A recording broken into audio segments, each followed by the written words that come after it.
Hello.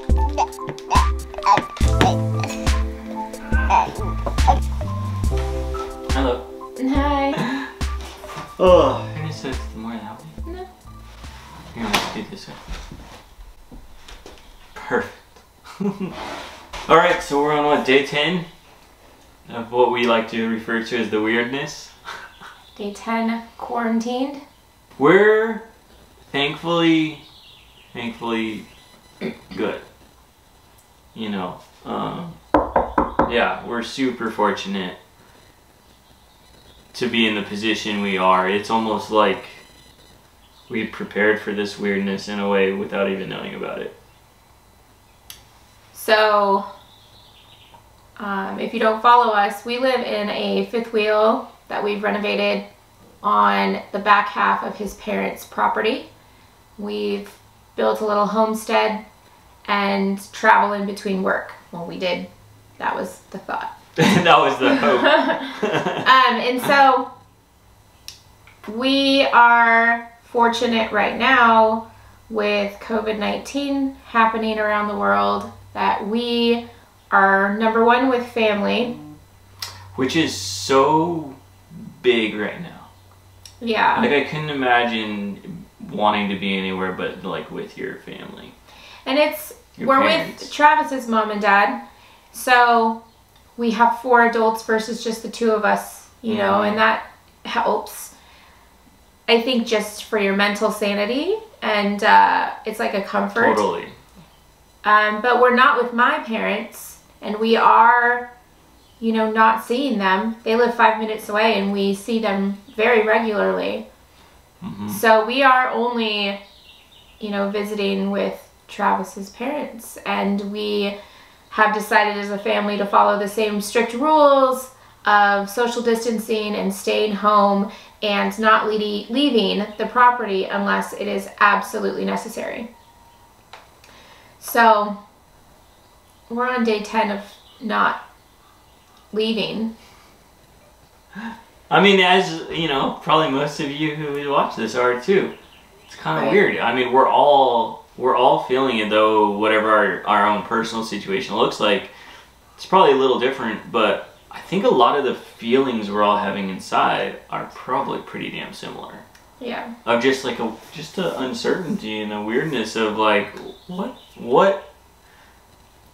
And it's, what's really going on? It's fear-based and it's scary and there's a lot of information out there. So we don't have TV or cable, so we're really fortunate that we can absolutely restrict ourselves from the news and the media unless we purposefully go on and look for it. Yeah, it's kind of funny. That almost feels like a preparation in itself, because we weren't watching news for the last few years.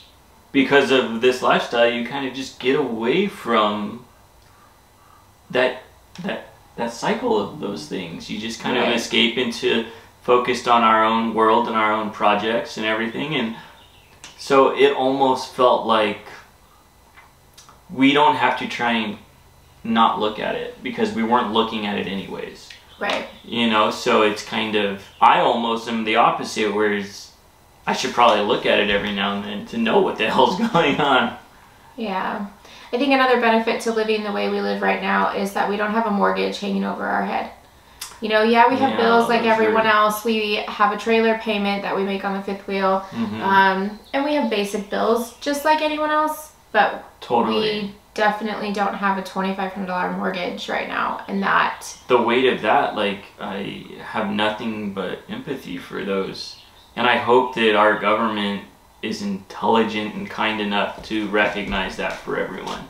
Yeah. And at that, you can only just pray and hope. But then, at the same time, recognize that we can vote for that change. You know what I mean? Like, if they're not kind enough to really take care of things and figure it out, we have an election coming up, and that's when we really need to make that concern heard. You know, for sure. So I hope that you guys are hanging in there, and I hope that you are finding things to do. We immediately knowing things were getting bad out in the world, we decided to jump into a project to occupy our minds. So we did a garden. If you've watched those YouTubes, those are before this. And so that was really, it felt really empowering, kind of. It really did. With grocery stores running low on food, it was like taking that into your own hands. And it was a really good distraction. And so we did that for about 4 days.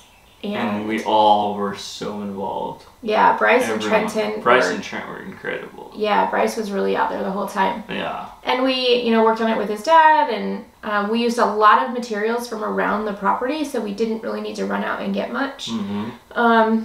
So that was a good distraction. Now it's Monday. We're on our 10th day of being quarantined, and it's kind of like a fresh new week for us, a fresh start. Travis is jumping back into work. And so today he is starting flooring in the fifth wheel. And we had ordered that. When did you order that?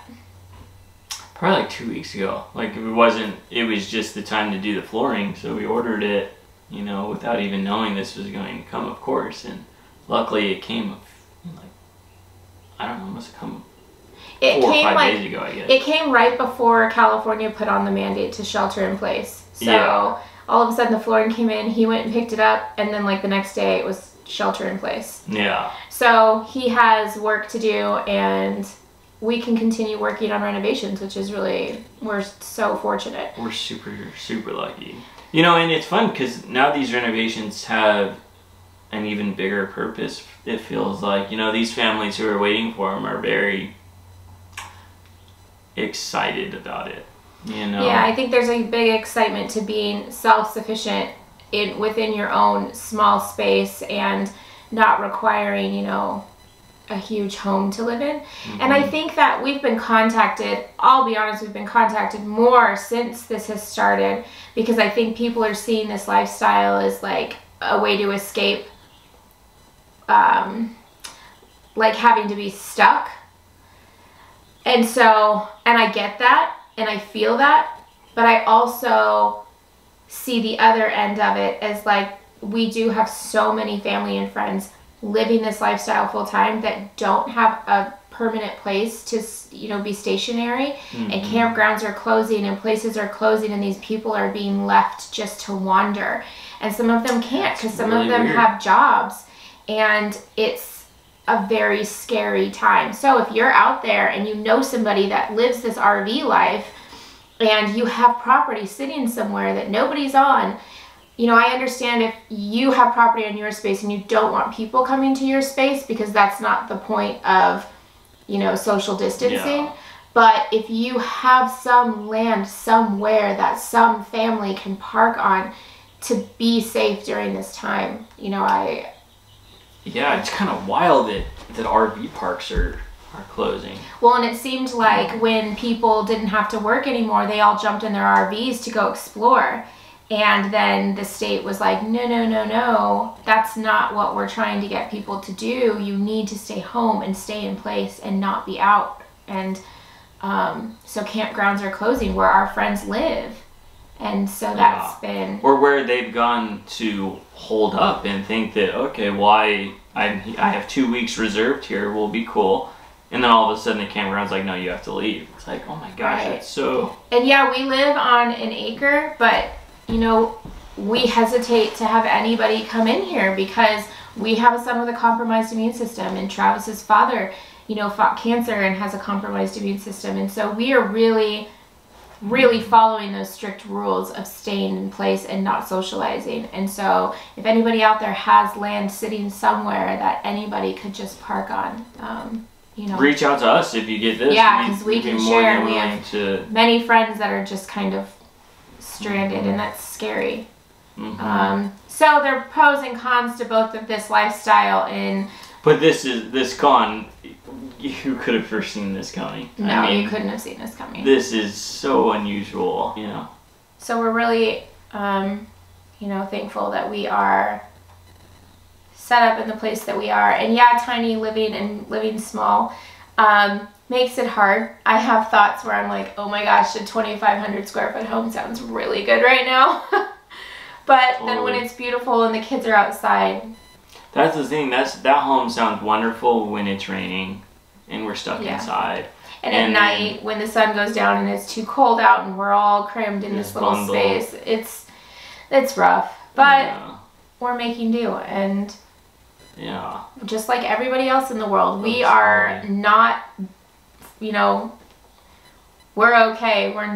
We don't have it as hard as so many others. And so we're really thankful for that. And we hope that you guys are all healthy and social distancing and staying home so that we can, you know, get through this together.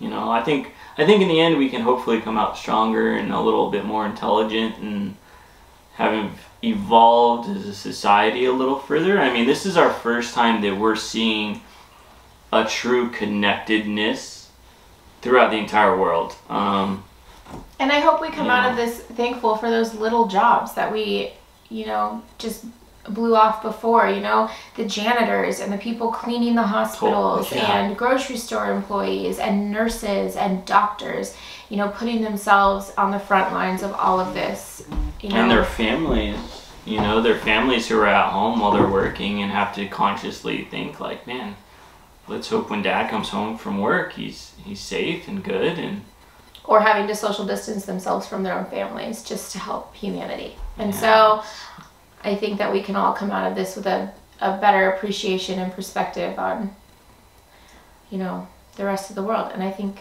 And at times it feels we're seeing the environment heal itself in a way.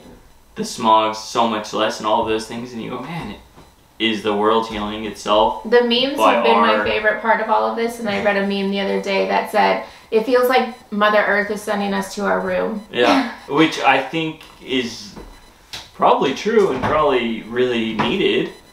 You know, we've seen Australia's was on fire for months, and you know, so many other things that are going on. It's like, yeah, if the world can kind of heal in this time that we're more or less being punished for, feels like, for our own actions and inactions more than anything. We're all getting to the edge. We can't. We've got a long couple months here. I wanted to say weeks so badly, but I'm being realistic, and I know it'll be months. So, anyways, you are back to work today. Flooring. Do some flooring. That's good because it's a pretty mindless job. So you can kind of just get through it. Clip them in. And what's so great with flooring is it instantly makes the trailer look cool. Yeah. So the walls it's a are big white, thing. and the flooring's going to be neat. Yeah. So we will share with you what flooring we're using, how we're doing it, and go from there. We just talked for a really long time. I like to talk about important things. I know. I don't like to talk about... Don't cuss, because I can't put that in there. This is our YouTube page. I know, but I don't think you're allowed to cuss on YouTube. I think you can. It's on the internet. The internet has, like, I want dark this to be stuff. kind of family friendly, and like, some people don't like to have their kids listening to them cuss. I've heard that you can trust someone who cusses often. Well, exactly. Alright. Alright, we're thinking of you. Stay safe, stay home. We're literally, as much as Aaron hates this, we are all in this together. There's no escaping this. Every time someone says that, I start singing the High School Musical. We're all in this together. It's like plays in my head forever. I know I'm not the only one out there. So stop saying that. Oh, that's funny. Alright. Alright, peace out. I'm doing a front flip, then one more. Okay. Nice. Thought you were gonna fall out.